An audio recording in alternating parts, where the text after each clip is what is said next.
Chapter 18.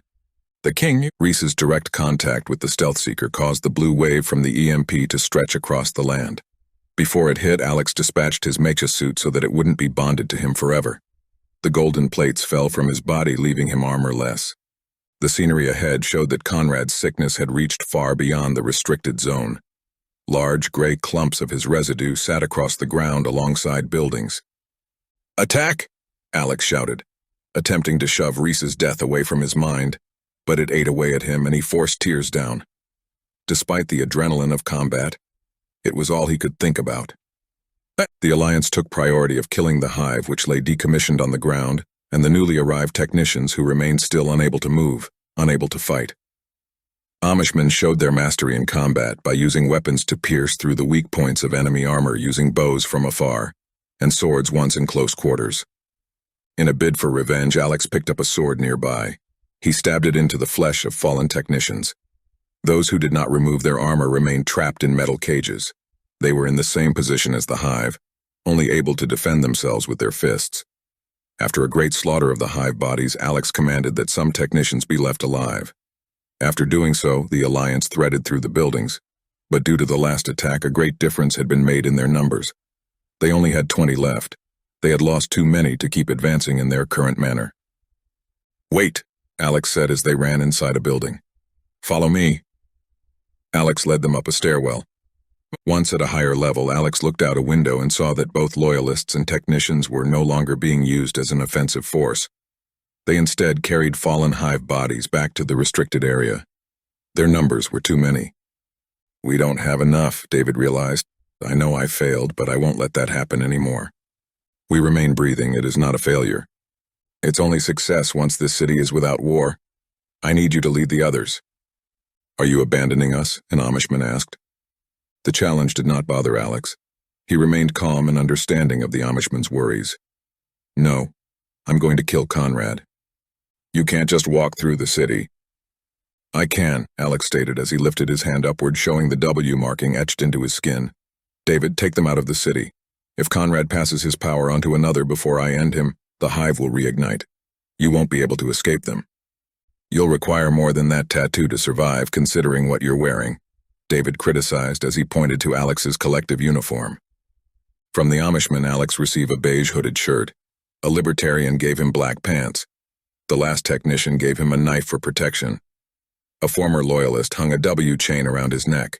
David withdrew his last EMP grenade. "My inventions are coming to be useful after all." "I was wrong when I told you they aren't," Alex admitted. "So was I. Everything I made was originally just for me." The two men embraced, and without another word, Alex slipped downstairs. Once he arrived at ground level, he picked up one of Conrad's cast-aside useless bodies. Its eye looked up towards him and nodded, knowing who he was. "Why not kill me?" Alex asked. "Proved yourself again," Conrad weakly revealed. Alex gripped the body, angered by Conrad's indecisiveness, while he walked with haste. The edge of the restricted area appeared the same as it always had. A swirling of green smoke, deadly, incompatible with human lungs. Next to Alex, loyalists and technicians alike entered the smoke without any form of restraint. Once a body passed through it, a hexagon appeared around its form, matching the camouflage technology of the island. "It is fine," Conrad stated. Alex held his breath and stepped forward. The swirling green mist clashed against his skin with a light brush, yet it did not do enough to cause him any pain. Alex kept his eyes closed while he walked, terrified that he would be used as a way for the Hive to steal his eyesight. The wind against his skin suddenly stopped, and Alex opened his eyes. What stood ahead of him appeared to be a dream, an image that he had only seen in photographs of the old world. The glass of the city's skyscrapers was intact. The concrete was without cracks. Solar electricity remained active. "What is this?" "My palace. It couldn't have always been like this." "It has. But the collective that came here, they died or came back sick." "No, some stayed, those that did not. Memories stolen," Conrad revealed. Alex felt like a fool for never entering the restricted zone himself, to see what lay beyond its depths. Huge signs were dotted around the city displaying the happiness of old-world people. One showed a family sharing a meal. A second pictured an island where a rocket ship lay dormant. A third showed Conrad. He was older in the photo, his arms were outstretched. He stared ahead with an inviting smile, his eyes brimming with life, his body athletic. His clothing was of the collective's gray. On each of them, Alex spotted the words Westwick Enterprises alongside his trademark W. Seeing him from a different time period was enough to dishearten Alex about his own chosen path. Conrad had once owned so much. In return, the well-known man had destroyed the world. "This is old world, will be new world," Conrad stated. "I'm not interested in doing what you did." "Can do better," Conrad proposed. After a few minutes, Alex came across his intended destination, Westwick Enterprises. The building was surrounded by loyalist soldiers. Conrad's defunct bodies were piled within the gates. Deterioration was clear across all, but their time spent dead varied. Skeletons were at the bottom of the pile, and on top of them corpses lay in the midst of liquidation. Capping the pile was a few bloated figures turning blue. The cohort reminded Alex that the Hive was comprised from evil, but lost souls were used to perpetrate a cycle of war. "To door," Conrad commanded. The entrance to Westwick Enterprises mirrored the outside gates of Zone 6. It differentiated in the cultivation of green plasma bars instead of purple, which dissipated as Alex moved nearer. Alex sighed and pushed his way through, embracing the fates of the deceased as motivation to enact revenge. The inside of the building was painted gray. It was illuminated by solar-powered white light. 3 hallways stood before him. Signs indicated the purpose of each. To his left was a path to research and development. The middle to offices and the right led to finances. "Left," Conrad said. As he progressed, Alex looked into each of the rooms that he passed. They were all nearly identical. Each contained a silver sink embedded within a long black table. Brown cabinets were propped on the walls where labels revealed the material inside. "Where it starts," Conrad revealed. Alex realized that he was walking within the labs where the first experiments to manifest the Hive took place. He spotted jars both small and large brimming with Conrad's inner liquid. Photographs of the human anatomy were plastered onto walls. A notable image showed the inside of a human brain where flecks of green invaded the pink matter. "Stop," Conrad's body said. It was its final word before it died. Alex dropped the body and saw that the room he stood next to differed from the others. A hexagon table was erected at its midpoint. Once Alex entered, the table shook and slowly lifted off the ground. Steam emerged from it, and as it cleared, 3 metal pillars helped the object move. Underneath it all, a staircase was revealed. Alex was thankful for his decision to leave the others behind. With the remaining alliance, they would not have been able to arrive at Westwick Enterprises by brute force, and would not have known that the Hive's true heart was underground. It would have left them stranded for answers, wandering the facility in a long-form search for a location that would remain out of reach. He stepped through it, and after a short trip, he was underground in darkness, but not alone.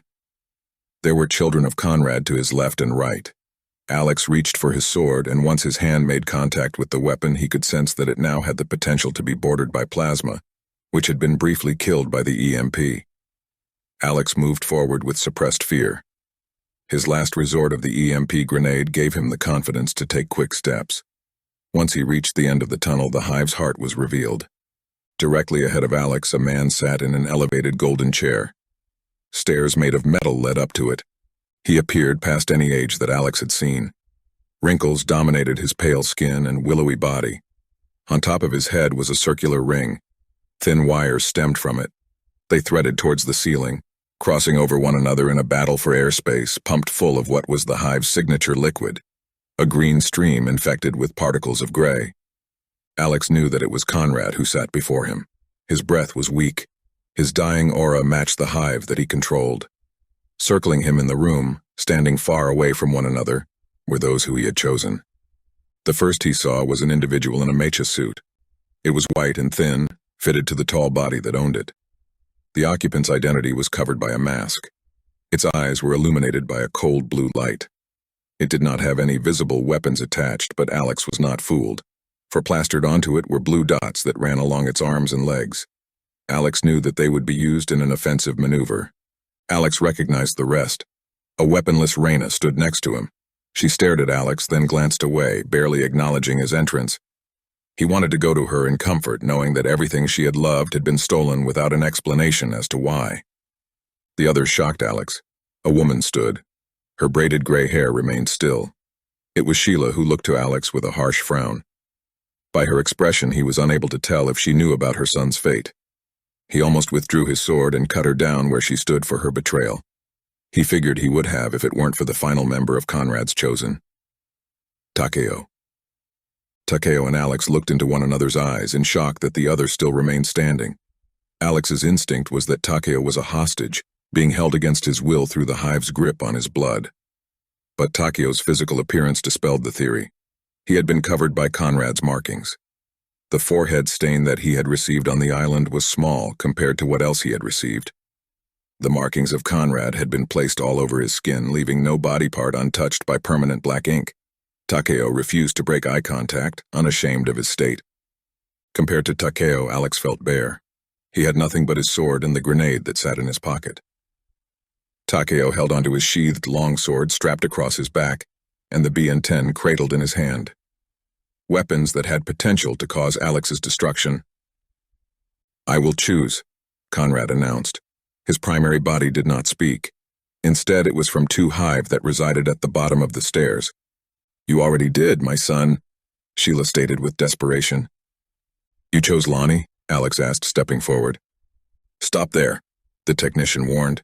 His hands raised, and from his palm a sliver of blue plasma made an appearance. "He did, Alex," Sheila stated. "Don't ruin this, my son will—" "Where is he?" Alex asked. The fact that Lonnie and Sheila had lied to him once again made him ball up his fist in disappointment, resulting in Lonnie's supposed death as a ploy to get him away from the Alliance. "He was with you, call him here." What had occurred registered with Alex. "He didn't know what you were doing." "Call him. If he doesn't want it, he shouldn't be considered," the technician said. "He can't be, he's dead," Alex announced, not knowing if it were true or not. "Not good successor," Conrad decided. "Stop lying to save yourself. After this, we can work together," Sheila offered as her voice became brim with desperation. "Tell Conrad how capable Lonnie is." "What I said was the truth." "Is he in the city?" Alex nodded. "He's on the far left." From Sheila's pocket, she withdrew a photograph. On it was not just Lonnie, but another who shared his appearance. Not just one family that he had wiped from existence, but two. "Stay back," the technician warned. "I'll bring it." "Good try," Sheila said, ignoring his warning. "I'll kill you." "No," Conrad argued. "I'll bring it," Takeo said, breaking his silence. Takeo approached Sheila and she handed him the photo with reluctance. He then walked up to the Hive bodyguards and revealed the image. "I search." "You're not going to argue for yourself?" Alex challenged Takeo. "I did," Takeo replied, ignoring Alex's plea. "Dead," Conrad stated. "I will pick anew." "No," Sheila whispered, falling to the floor. "You're not here for Conrad's power," the technician said. "Leave or die. I left my people for you. That was a choice that you made. Reginald here is the leader of the technicians. He left them to be here, and he makes no complaints," Raina reminded. "None of you understand. None of you have children," Sheila shouted. "Several," Conrad revealed to her. "Fuck you," Sheila said blankly. "You'll die for that," Reginald claimed. "Takeo, go ahead, do what you love." Takeo withdrew his longsword. Its edges cackled with green energy. He approached Sheila and thrust. Sheila's body fell, and in that moment he understood why she had been so wary to join his cause. He wondered if he'd have known about Patton's fate, whether he would be so eager to kill the Hive, or if he would have done anything in his power to save it. Alex thought about the countless human lives that had been taken due to Conrad's selfishness, how they had the potential to live a full life if Conrad had descendants, a family together once again. "Alex, why do you deserve this power?" Raina asked. Alex froze, unsure what to say. He was not there to take Conrad's place. He only stood among them for the purpose of ending him, but achieving his goal would require the deaths of all those around him, a nearly impossible task without an ally. "You chose me because I was able to take leadership of the island. I was able to unite different groups." "You failed," the technician interrupted. "You would be dead if Conrad was not merciful towards you." "Let him speak," Raina warned. "I started as a commander, a person who took orders. Then I turned into somebody who gave them with the short amount of time I had. What would I be if I had more?" "He's here to kill you," Takeo said. "Killing sounds like you," Alex accused. "Conrad, I have been by your side for years," the technician growled in anger. "The people here, they are nothing." Another comes. Conrad whispered through its final guard. From the entrance, an additional body entered the room. President Ye. Conrad, I apologize for my tardiness. Why should you have the Hive's power? Reyna said. I am the president of the collective. I have led them to victory on multiple occasions, joining them in battle. You were never in battle, Takeo accused. I kept my people loyal. No, you didn't. Conrad's primary body coughed and a gray trickle came from his mouth. You have to choose now, Reyna suggested. Reginald, Conrad decided. You made the right choice, the technician declared, revealing his true name as he walked towards the stairs. No. The choice is made, Reyna uttered, cutting off Takeo's pleas. Alex and Takeo looked to one another. Alex's eyes shifted towards Reginald and he subtly indicated that the technician would be Takeo's target while Alex challenged Ye. Takeo nodded, showing his understanding. Alex withdrew his grenade and smashed it onto the ground. It crafted the expected blue wave that took over the room. Reginald's suit turned black. His body fell due to technological failure. Takeo pressed the trigger of his BN-10. Nothing came from it. Use your sword, Alex commanded. Takeo heeded his words, dropped his BN-10 and withdrew the blade from his back while Alex sprinted towards a helpless Ye. Leave, Alex warned. I came to speak with Conrad, Ye declared. Alex raised his sword in response. Please, this is all I have. Go back to the collective. I can't, the zones have been stolen. By the Hive? Alex asked. Ye shook his head. Other factions, but they're unlike anything I've ever seen. Then Alex grabbed Ye by his collar and threw him to the ground. You lied to us. Us? You're a citizen? Commander, Alex corrected. Now go. Ye's focus turned towards Conrad's chair. Then remember your vows and help me. That's an order. I said leave. Ye frowned with confusion. He then scoffed and tried to stand. Up. Alex forced his sword into his former leader, killing him. When Alex turned, he discovered that Reginald's suit had somehow reactivated. Takeo moved against him with harsh strikes from his broadsword that were consistently blocked by a blue sphere that projected around Reginald's arms. His blue eyes flicked, signifying that the machine was in the midst of being reignited.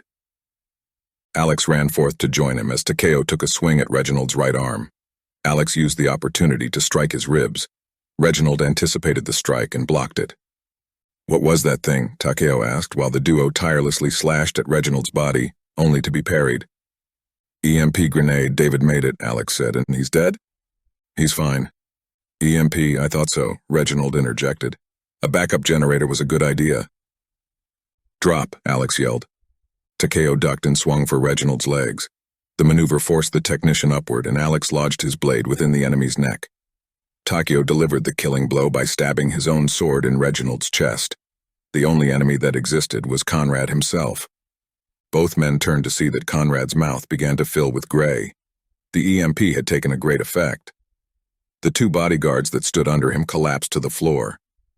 Pick, Reyna instructed. Conrad coughed again and his hands gripped Reyna's wrist. How I feel, it hasn't changed at all, Takeo revealed. I know it hasn't because you can't kill me. Most people are like us, they don't deserve to die. Nah. Look at the people here. Sheila betrayed you because she wanted her family to stay in power. Ye left us. Citizens turned on him. All of it was for stupid reasons. The world's pain will be because of you. Pick already, Reyna shouted. The Hive is dead, we won, we can walk away, Alex begged. My mission is not over. Then neither is mine. Alex lunged. Takeo sideswept and implemented an overhead strike.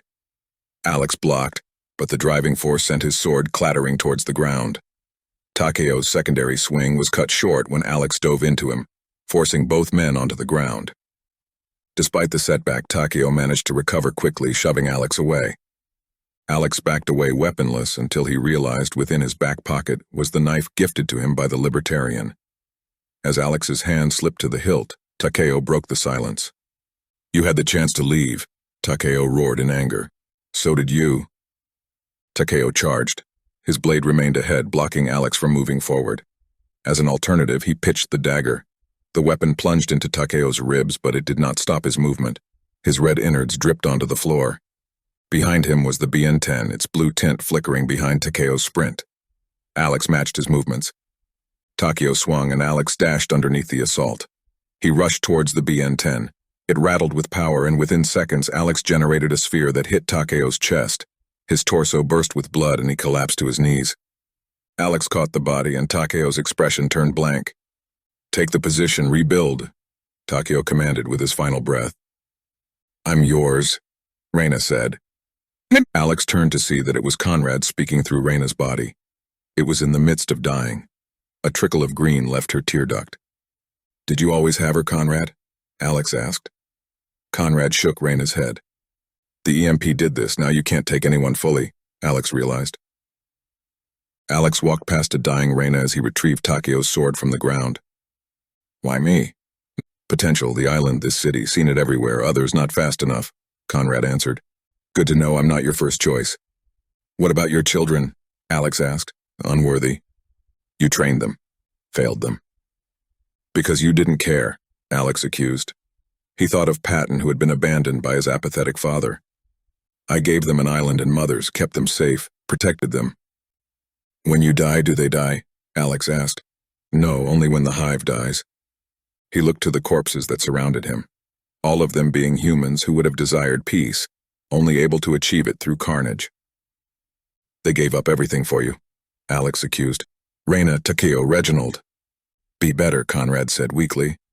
Alex ripped the crown from Conrad's head and cast his body down the stairs.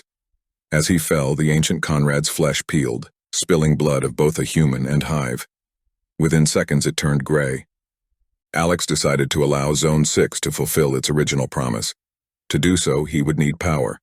Alex took Conrad's crown and placed it onto his head, succeeding the Hive, becoming an alliance.